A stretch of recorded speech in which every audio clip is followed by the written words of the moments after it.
my fellow comic book collectors. It's Alan, the Comic Collector Geek, and this video is actually inspired by a conversation I had last night.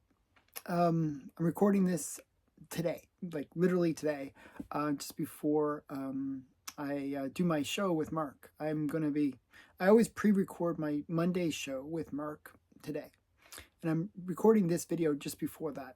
And there was a bunch of things that I was thinking about, and I was kind of down in a way. I was like thinking about politics and how things in the world seem a little chaotic right now.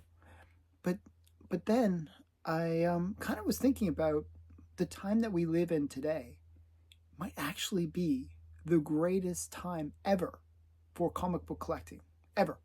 Like, and it's weird to say that. We think of, oh, the market is down, the comic book companies are crashing, but actually, as a collector, this is probably the best time ever to be a collector.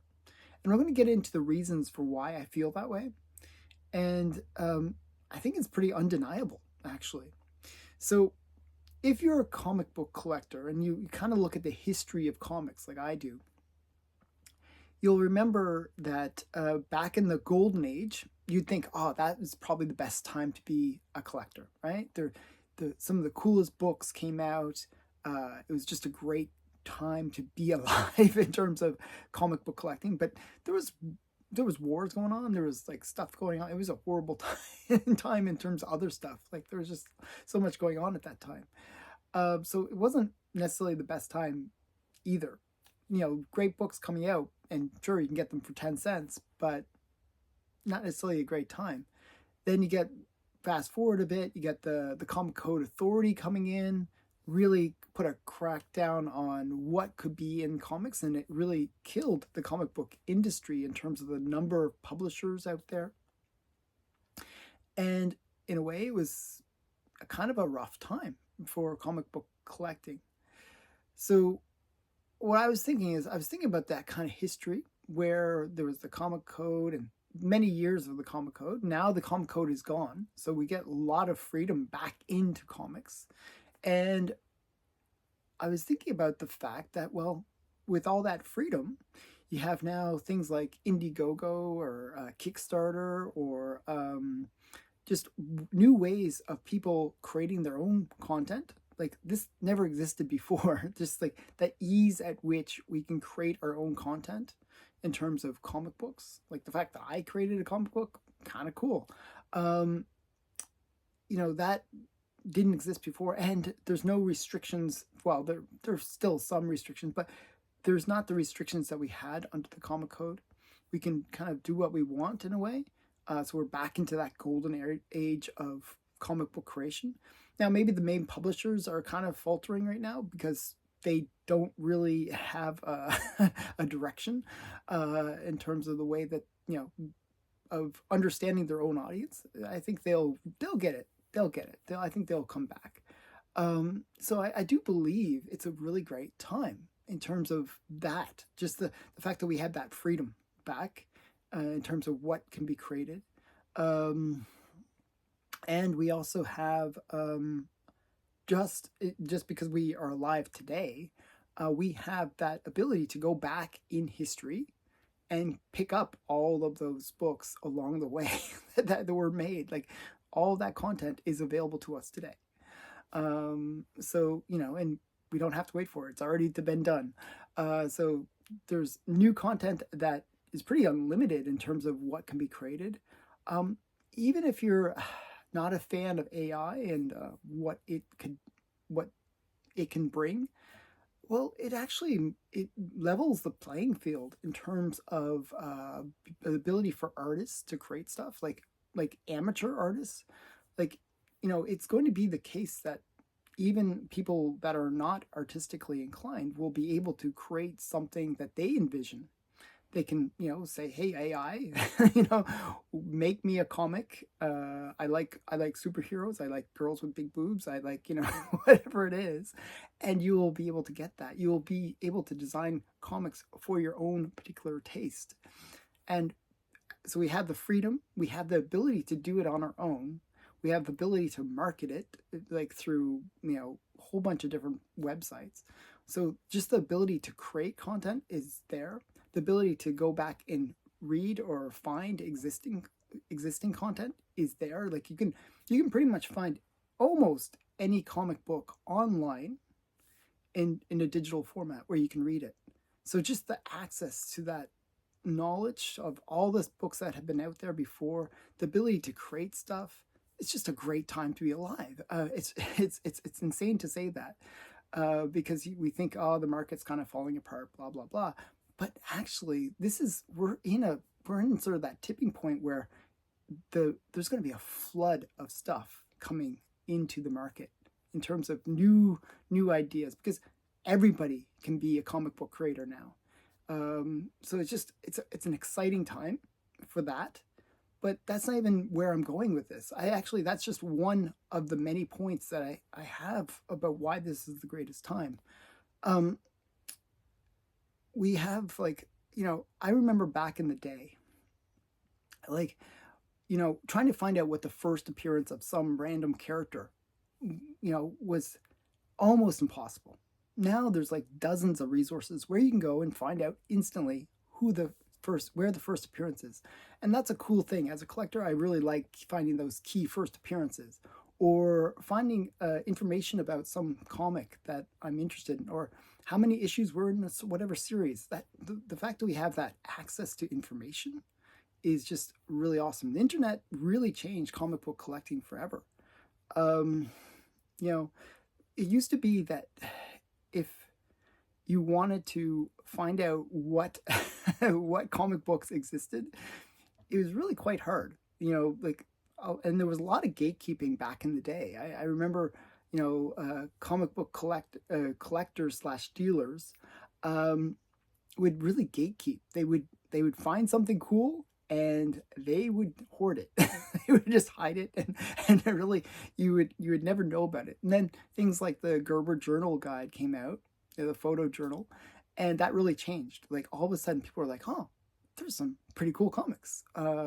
It just changed overnight in terms of the way people saw it. Like people were reading that book and seeing all these great images from the Golden Age or Silver Age, and they were like, wow, that's a really cool book. That's a really cool book. Well, we have the Gerber Journal at a 10x or 1,000x more powerful with the internet. I mean, we know everything about these books. We know how many there potentially are. We know so much more. And at the same point, we know how to either read it online digitally or where to buy it. We can go to eBay. We can go to Instagram. We can go to Facebook. We can go to multiple online shops. There's just so much ability to find information about cool things and then go to places to buy those cool things. If you really want to buy it, you can buy it. Or if you really just want to enjoy it and read it, you can do that too. So the point is, it's just such a great time to be alive. It's almost insane how much opportunity there is for collectors to collect. The other thing that I think is really interesting is it used to be the case that if you really were interested, you liked some artist or whatever. And I think of always the Carl Barks story. The Carl Barks story is like the Good Duck artist, right? And in that story, basically he was doing something that fans really, really loved. They really, really loved his artwork. And nobody knew who he was. They didn't know his name. It was not in the comics. They didn't really promote him at all. And he was one of those artists that up till, later in his career, he really didn't think he was having an impact. He really didn't even think he was a successful artist. And nowadays, we would know who he is. Like we would be able to research it pretty quickly online. You can find these things out, and then you can even not only just find out who the artist is and find out all the books that he did for whatever reason, because that's what collectors do. We dig and we try to find out all this kind of stuff. But you can actually access that artist. Like I used to do presentations on Twitter. and social media, and the changes that happened under that. And one thing that people don't realize that we have today, which is insane to believe that we have this ability, is you can really access any person in the world, communicate with them instantly. That is insane. You follow them on Facebook. You can connect to them on Instagram. You can message them on X. You can do all these things where you can engage with pretty much anyone in the world. You can contact your president and get mad at him, or you can go to forums and talk to other people that might have similar opinions. It's amazing how much resources there are just to communicate.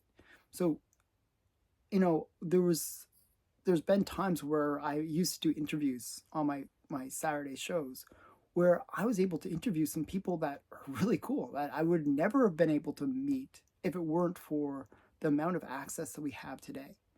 You can email these people and just reach out to them. A lot of the people that I made friends with, I watched their YouTube things. I was like, oh, they're producing some really cool content.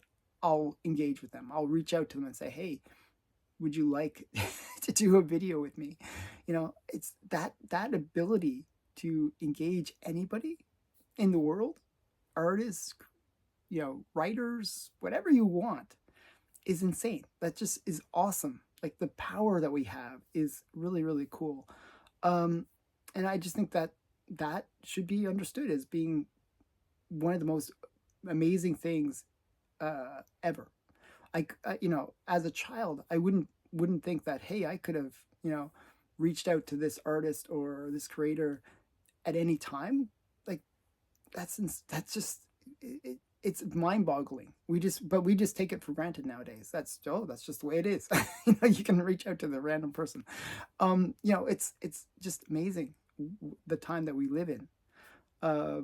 And as I was saying, I remember, so we got this access to artists, but we have access to information. As I was saying, you can find pretty much anything you want online. And when I was a kid, the big thing was Overstreet Price Guide. Came out once a year. And it didn't have photos of everything. You didn't really know what was Action 5 to 20. What was that in the guide? What were those books? We didn't even know what those books were. They were just 5 to 20. It's like, okay, sure. And the price was X dollars. And it was not. There was just very little information there.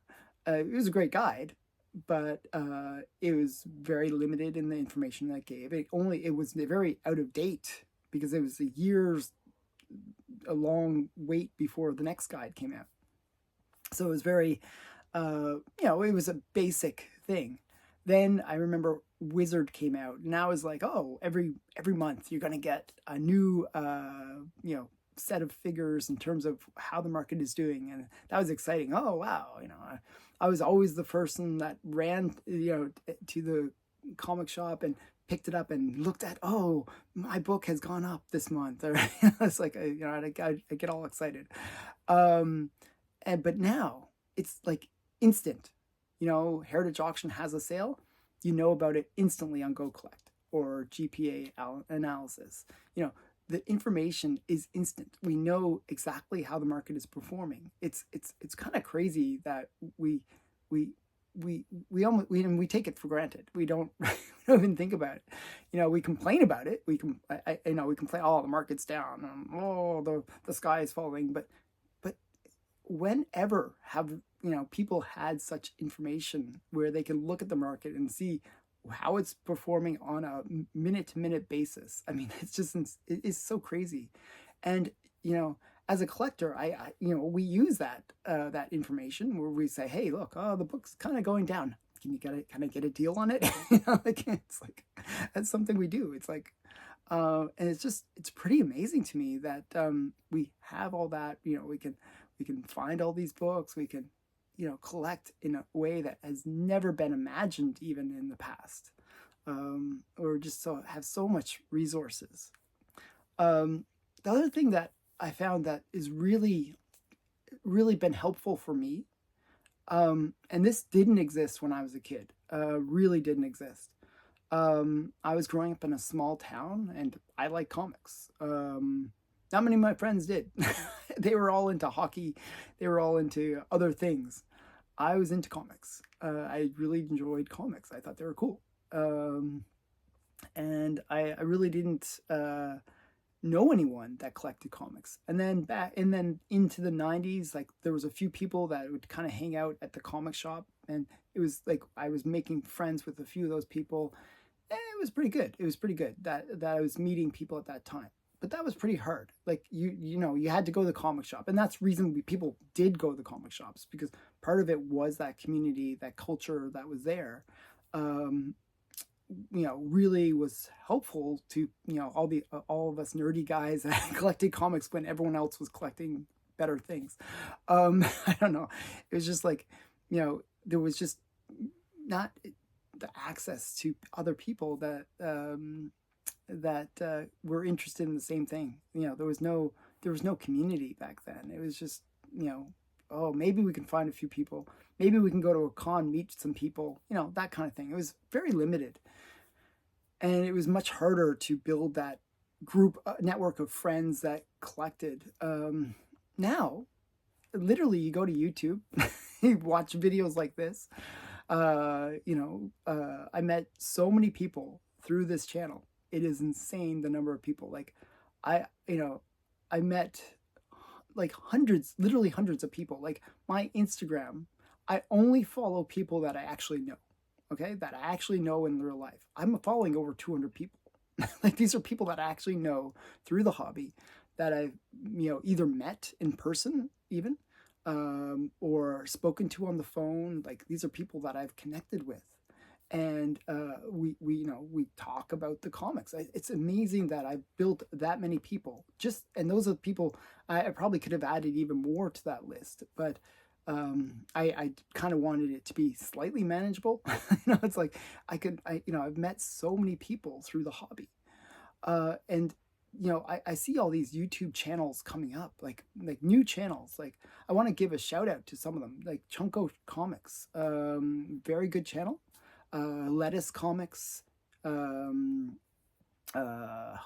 Comics, Matt Likes Comics, really great channels that are pretty brand new. They're like less than a year old, and they have hundreds of people that they've connected with.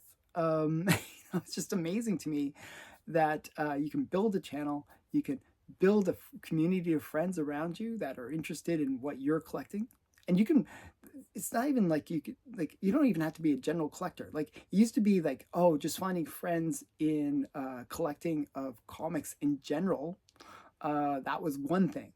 Finding friends that collect similar to you, that was insane. That would be you'll find other collectors, sure, but finding somebody that has like the same interest in like golden age comics that I collect, that's a pretty hard thing to do. It's just like it would just be almost impossible feat to do like 20 years ago. Now with YouTube, I make a video about golden age collectors, and literally I'll get my comments filled with other collectors that like the same stuff that I do, that are commenting to me and engaging with me, and like, oh my goodness, I can't believe there's people that have the same interests that I do.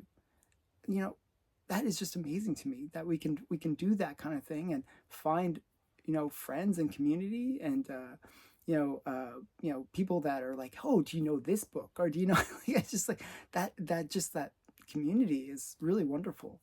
And it's fun. Like it's such a fun time to be alive in terms of where the whole comic book market is. Like not market, but I mean just the whole collecting space is, I should say. It's amazing to me. And so those are just some of the basic things that just where we are in terms of history, what we have. We have all that collection of books that have been created over the years. We have access to that. We have access to the creators. We have just knowledge of the market of like comics. We can read them, we can buy them, we can do all these things. And we have access to people who have similar ideas or different ideas. Sometimes cool to meet even people that are contrary.